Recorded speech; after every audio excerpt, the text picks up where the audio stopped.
নমস্কার। উপস্থিত হয়েছি শিল্পী ক্রিয়েশনসের আমরা সবাই হিরো শোতে। আজকে আমাদের মধ্যে উপস্থিত হয়েছেন মঞ্জু রায়। মঞ্জুদি, তোমাকে অনেক ধন্যবাদ শিল্পী ক্রিয়েশনসে আসার জন্য। আপনাকেও ধন্যবাদ আমাকে এই শিল্পী ক্রিয়েশনে ডাকার জন্য, যে আমার ব্যক্তিগত লাইফে কিছু আপনি জানতে চান, আর আমিও সেটা আজকে সবার কাছে শেয়ার করব যে আমি কি কি আমার লাইফে করেছি, এখনো সেটা এগিয়ে যাচ্ছি। একদমই। মঞ্জুদি সেবা ধর্মে দীক্ষিত হয়েছেন অন্তর থেকে এবং আজও লড়াই করে যাচ্ছেন। শারীরিক অসুস্থতা, পারিবারিক প্রতিকূলতা সব কিছুকে উপেক্ষা করে তিনি সেবা ধর্মে নিজেকে নিয়োজিত করেছেন। কোভিডের সময় অক্লান্তভাবে সেবা দিয়েছেন। যাকে আমি নয়, এখন আমরা মঞ্জুদির মুখ থেকেই শুনে নেব মঞ্জুদির জীবন কাহিনী। মঞ্জুদি, আমরা সবাই শুনেছি কোভিডের সময় তুমি অক্লান্তভাবে সেবা দিয়েছো পেশেন্টদের এবং নিজের শারীরিক অসুস্থতা উপেক্ষা করে যতক্ষণ না তুমি বিছানায় পড়েছো তুমি কোভিড পেশেন্টদের সেবা করে গেছো। তোমার এই নার্সিং প্রফেশনে আসা বা এখনো অবধি সেবা ধর্ম ছাড়া অন্য কিছু না ভাবা, এই ব্যাপারে দর্শকরা জানতে চায়। তুমি যদি আমাদের দর্শকদের কিছু বলো। আমি নার্সিংটা আমার খুব ছোট থেকে একটা ফোকাস ছিল, সবার তো একটা টার্গেট থাকে যে ফিউচারে আমি এটা হব ওটা হব।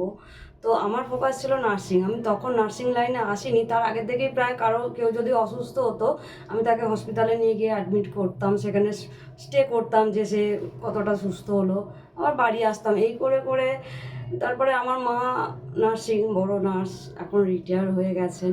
তো মাকে দেখে সব থেকে বেশি আমি ইন্সপায়ার হতাম। তো তারপরে আমার বিয়ে হলো। আমার বিয়ের পরে আমি ঠিক করলাম একদিন যে আমি নার্সিংই শিখবো। কিছু তো একটা করতে হবে, শুধু শুধু বসে তো লাইফটা চলে যাবে না। যেহেতু আমার মনের মধ্যে যেন একটা গেঁথে আছে যে আমি নার্সিং শিখবো বা লোকের সেবা দেবো, তখন এটাই আমার কাছে একটা ফোকাস ছিল। তো মায়ের কাছে গেলাম, অনেক জায়গায় ট্রাই নিয়েছিলাম, সরকারি জায়গায় গিয়েছিলাম। তখন সরকারিতে অনেক সিস্টেম আছে, ম্যারিড যারা তাদের হয় না, পিছু টান থাকলে হবে না। তো যাই হোক, ওখানে হলো না। তো আমি তো শিখবই শিখবো, এরকম একটা ফোকাস। তখন কি করব, অনেক জায়গায় গেছি। লাস্টে মাকে বললাম, বাড়ি থেকে কেউ বলছিল না করা যাবে না, আমার হাজব্যান্ড এগ্রি নয়, দাদা নয়, অনেকে যে কি হবে শিখে, বাড়িতে থাক। কিন্তু আমি বললাম আমি তো শিখবো বলেছি, শিখবই। আর আমার একটা ছোট থেকে জেদ খুব, কিছু যদি বলি সেটাকে আমি করব।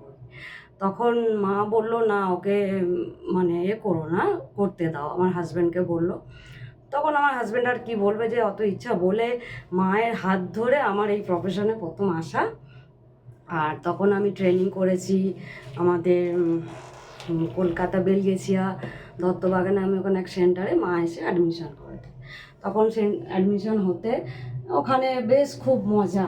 কোনো দিন যে মেয়েটা বাড়ি থেকে বেরোতো না, আমি সেই মেয়ে ওখান থেকে বেলগেছিয়া দত্তবাগান দুটো বাস পেরিয়ে এসে ট্রেনিং করে আবার বাড়ি ফিরতাম। খুব একটা মজা। কোনো দিন আমি কামাই করতাম না। আমার যেহেতু এটা আমার খুব পছন্দের একটা প্রফেশন, প্রত্যেক উইকে আমি আসতাম, ক্লাস অ্যাটেন্ড করতাম, আর ম্যাডাম আমাকে ভীষণ ভালোবাসতেন।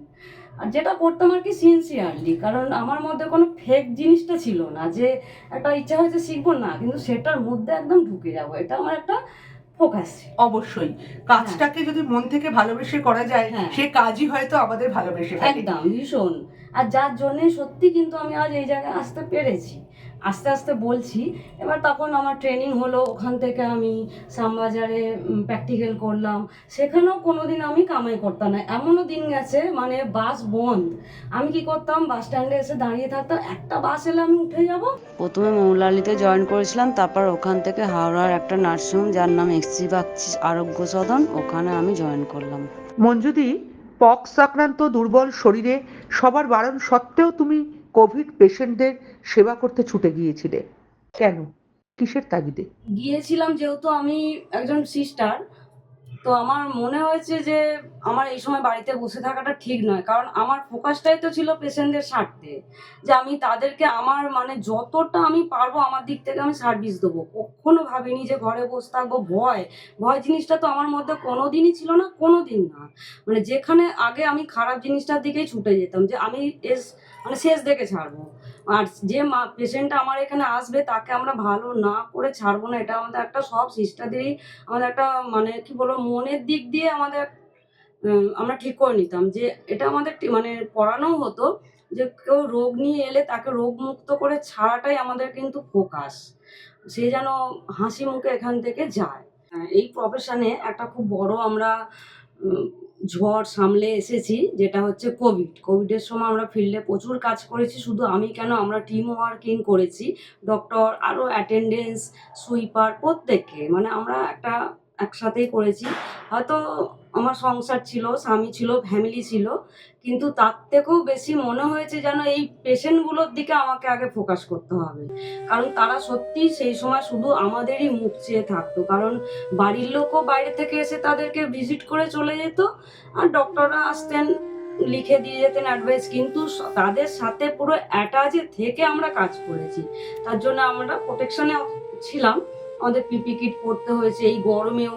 তখন মানে একটা সিস্টেম ছিল যে এসি ঘরে থাকা যাবে না, জানলা দরজা খোলা থাকবে, উইদাউট এসি, আর ওই ড্রেস পরে। মানে কি বিভৎস যে একটা, মানে কি বিশ্রী দিন গেছে সেই সময়টা। আর মানুষ তো গোটা এতে আতঙ্ক, কিন্তু আমার পাড়ার লোকের আমি ভীষণ সাপোর্ট পেয়েছি, আমার ফ্যামিলি থেকে সাপোর্ট পেয়েছি। ইভেন আমার মেয়ে আর হাজব্যান্ড সবসময় বলতো যে তুমি ওখানে থাকবে না, তুমি যাই হোক বাড়িতে চলে আসবে। কোনোদিন ওরা আমাকে এই সময়টা অন্তত তাচ্ছিল্য করেনি। আমার অনেক কলিগরা ছিল যাদের বাড়িতে ঢুকতেই দেয়নি। তার জন্য আমাদের ম্যাডাম ভীষণ ভালো, উনি ওখানে সব ব্যবস্থা করে দিয়েছিলেন থাকার জন্যে। তো এই জন্য কোভিডটাকেও আমরা কিন্তু জয় করেছি। দীর্ঘদিন ওই নার্সিংহোমে চাকরি করার পর এখন নিজে কিছু করার চেষ্টা করছো।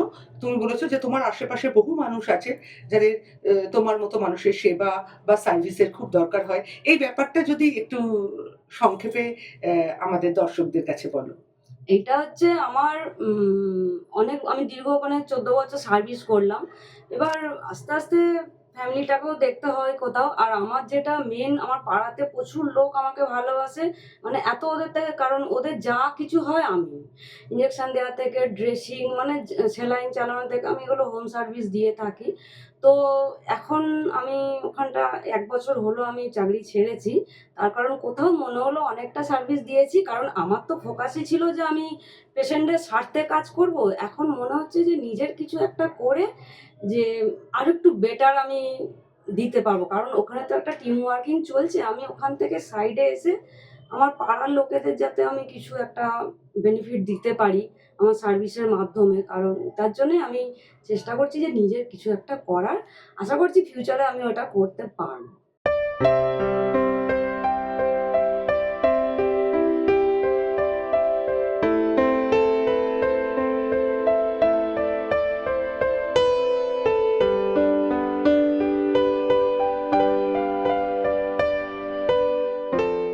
এভাবেই ঘরে ঘরে এক পাড়া থেকে আরেক পাড়া সেবাদানের উদ্দেশ্যে মঞ্জুদি ছুটে চলেছে।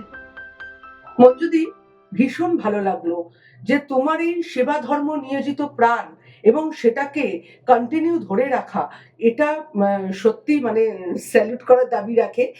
মঞ্জুদি যে 12 বছর কি 14 বছর সার্ভিস করেই সংসার জীবনে ঢুকে গেছে তা নয়, বরং তার সেবা ধর্মকে আরো ছড়িয়ে দেওয়ার জন্য তার আশেপাশে নিম্ন মফস্বল শহরে যেসব মানুষজন রয়েছে, পাড়া প্রতিবেশী, তাদের রাত বিরাতে যদি কোনো মেডিকেল এমার্জেন্সি আসে তাদের পাশে তিনি যাতে থাকতে পারেন, ছুটে যেতে পারেন, তার জন্য তার এই প্রয়াস অবশ্যই প্রশংসার দাবি রাখে। স্যালুট মঞ্জুদিকে। মঞ্জুদির এই কর্মপ্রয়াস, কর্ম পরিকল্পনা এগিয়ে যাক, এই শুভ কামনাই রইল। মঞ্জুদি, আরেকবার তোমাকে ধন্যবাদ শিল্পী ক্রিয়েশনসে আসার জন্য। অনেক ধন্যবাদ যে আমাকে এখানে বলার সুযোগ করে দিয়েছেন, যে আমি যা করেছি লাইফে আপনাদের সাথে সেটা শেয়ার করতে পারলাম। আর দর্শকরাও জানলো যে প্রত্যেকটা নার্স, ডক্টর, অ্যাটেন্ডেন্স, মানে আমাদের যেটা টিম, তারা কিন্তু এই প্রফেশনে ভীষণ সাফার করে। তাদেরকে একটু সম্মানের চোখে দেখাটাই ভালো। নিশ্চয়ই। আজকে তো এরা কন্টিনিউ দিবারাত্র জেগে সমস্ত রকম প্রতিকূলতাকে অগ্রাহ্য করে, পরিবারকে পিছনে ফেলে, মারণ ব্যাধির ভয়কে দূরে সরিয়ে নিজেদের জীবন বাজি রেখে আমাদের সেবা দেন। এরা সবসময় আমাদের কাছে নমস্য, সম্মানীয়।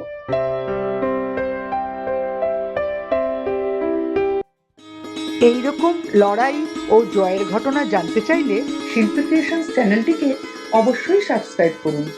আর ভালো লাগলে like, comments and share please.